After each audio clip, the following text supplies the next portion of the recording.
Here is how to install and run qmcp in VS Code. I'm currently running Windows 11, but I'll cover what you need to know for Mac and Linux as well. I'll also be using KDBX, which only runs under the Windows subsystem for Linux, or WSL when using Windows. So I'll be running WSL as well. The easiest way to set up qmcp is to make use of UV. UV is a Python package manager like pip. It does the same thing, but it's faster and features automatic environment management. First, you can check if you already have it. I am here in the Windows partial prompt, which is where you'd want to be if you're on Windows. I do have it, but I'm going to install it anyway with this command, which I will be including on the video description as well. And if it's failing for whatever reason, you can try it with admin access as well. If you are on Mac or Linux, there's a command for that. Similarly, I'm going to demo it using my WSL. You can check if you have it, or similarly, there's this command which I will include that you can use to download it and install it. Great, now let me start VS Code. I'll be starting it from within WSL because under Windows KDBX requires WSL, but if you're on Mac or Linux, you just open VS Code normal, you don't need to worry about it. For WSL users, when you install VS Code on Windows, make sure to check that the box that says add to path during installation is checked. That's what lets you run the code command from inside WSL. You also need to install the remote download extension pack in VS Code, the remote development extension pack. If you want to open VS Code in a specific project directory, you should cd into it first. So for example, I have a project here I might want to work on, so I go there and then I start it. And that's it. Now, to add our qmcp server, we're going to do Ctrl-Shift-P to open the command palette, or Command-Shift-P on Mac. And we type MCP because we want to add an MCP server. And we want a command stdio one. And now we're going to put in the command, so we're going to type uvx qmcp. And we're going to call it qmcp. And let's make it global, because why not? And this is it. You can see it's running here. What happens is UV automatically downloads qmcp and all of its dependencies, and then it starts it. So mine might be cached. Yours might take a bit extra to download, but that's the principle. Now that we have it, let's add one more step for Windows users.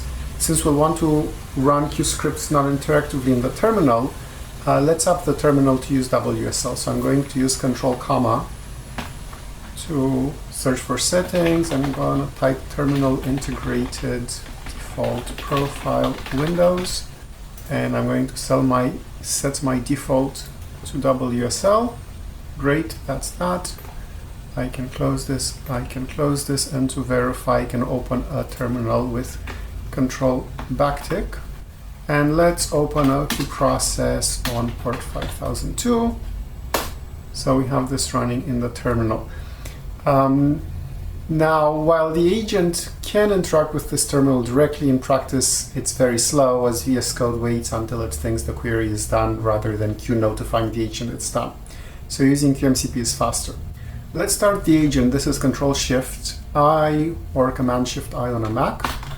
And lately, Claude has been far better than anyone else, including Gemini 3. So I'm going to stick with Claude Sonnet here. Control-Shift-I should set agent here. First, let's configure qmcp to use port 5002. So let's ask the agent to give me the qmcp config file path. While Claude CLI can modify this directly, VS Code permissions work slightly differently. So first I'm going to have to manually open the file. Here we go. And let's set the port to 5002. This can be done manually, but does it have permission? It should have permission, yes. So it's going to change my port. I'm going to allow it. And the file tells it to update the config, but it didn't do it automatically, so we need to tell it the config. qmcp. It was a bit ambiguous, but it figured it out. So now let's try something simple like use qmcp to compute 2 times 3 plus 4, which is one of my favorite examples due to operator precedence. So let's allow connection, and then it's going to run that, and it got the result 14 right here. Perfect, so that's qmcp working with VS Code. So this is an important note that for complex coding tasks, Claude is by far the best model I found. However, the VS Code agent mode with Claude is currently experiencing severe performance issues. It frequently gets stuck in working for minutes at a time, and tasks can take 10 times longer than they should. It's a known issue with multiple GitHub bug reports. So I actually prefer the Claude CLI command line interface. I find it faster and more reliable, and also the whole config workflow works much more smoothly. However, if VS Code is working out for you smoothly, that is great. And that's been it. Thanks for watching. All right, let's now try something more complex, implementing automatic differentiation in Q. I've already prepared a prompt here. Let me make it smaller. So I'm telling the agent you have a spec in spec.md, and since you're not very good at Q, you should build this incrementally one function at a time and use unit tests. I'm instructing to make unit tests, and if you have issues, you should use the qmcp server to run code interactively, and if everything works smoothly, we will see qmcp being used by the agent.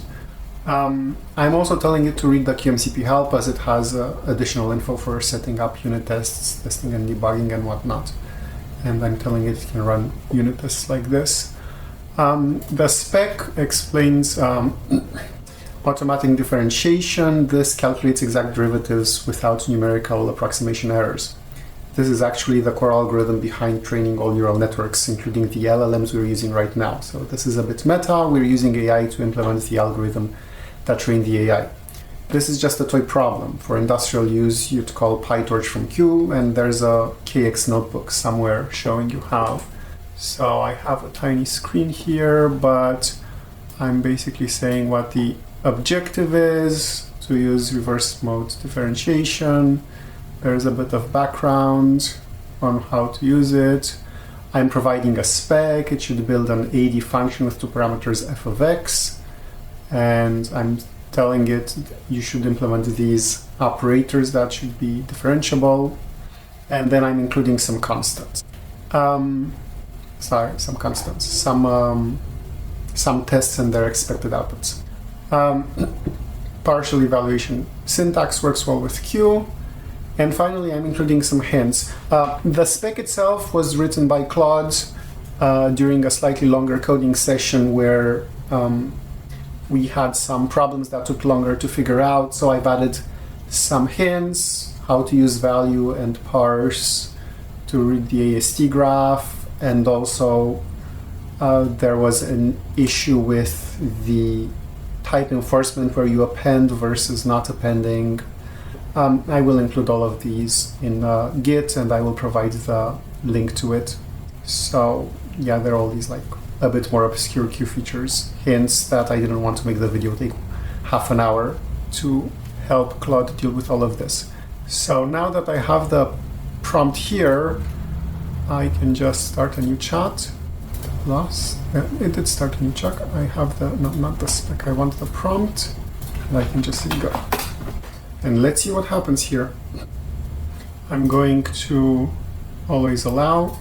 This was the connect, and I'm going to also allow the,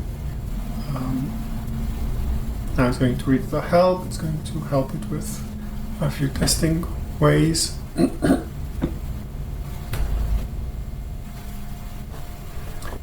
It's already created a test.q. It includes the assert as it's been described. Now it wants to run some queries. Let's always allow. It's using some print statements. This is another feature that I've included with my server. It's getting confused. The reason is you need to set up a print namespace, which it didn't do. And now the print statements are working fine.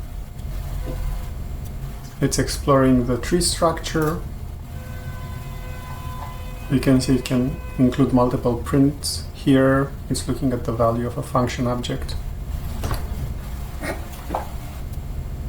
And here is another issue. It has the WSL prompt that is trying to run a Windows command. So we should explain your terminal is set. Let's stop it. Your terminal is set to WSL and the files are symlinked under Linux to the current WSL directory. Try running with. No, it might not be the current directory to the slash diff directory. Okay. And like that. So let's see, it should open a new terminal. Yes. All tests passed. Let's see. It's trying to do some derivatives here. Sometimes it likes to print its own thinking rather than use chain of thought. So see the source file here. And now it's created a dictionary and added a bunch of rules. And it's added a bunch of tests as well. And let's see if they're on.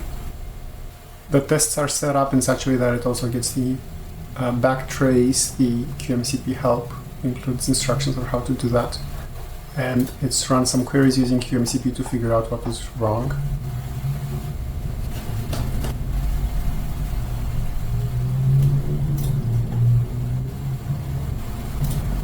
Let's enable what to approve here.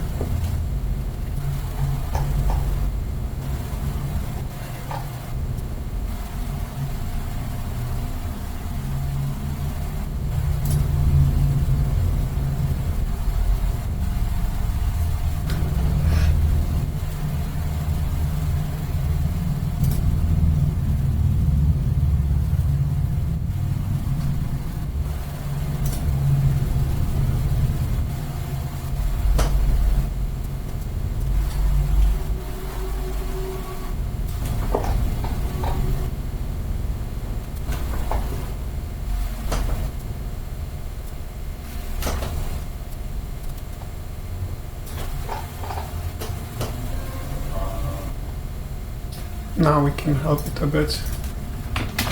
The source is the last element of the function structure.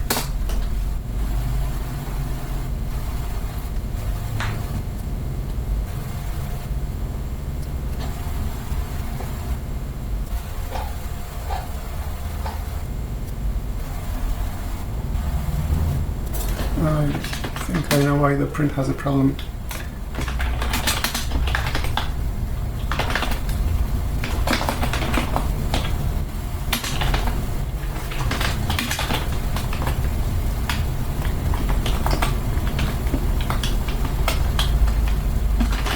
With the semicolon instead of a comma.